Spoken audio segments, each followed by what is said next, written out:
أعوذ بالله من الشيطان الرجيم بسم الله الرحمن الرحيم قال يا موسى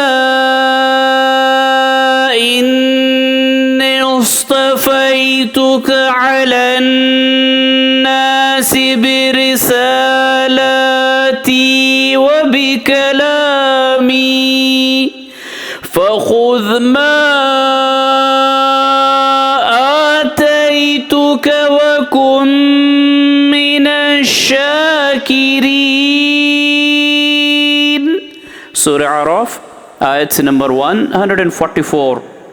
इरशाद हुआ कि ए मूसा, मैंने तुमको अपनी पैगंबरी और हम कलामी से दूसरे लोगों पर इम्तियाज़ बख्शा, बस जो कुछ मैंने तुमको दिया है इसको ले लो और मेरा शुक्र बजा लाओ। सदक़ल्लाहुल अज़ीम। अल्लाह अज़मत वाले ने सच फरमाया।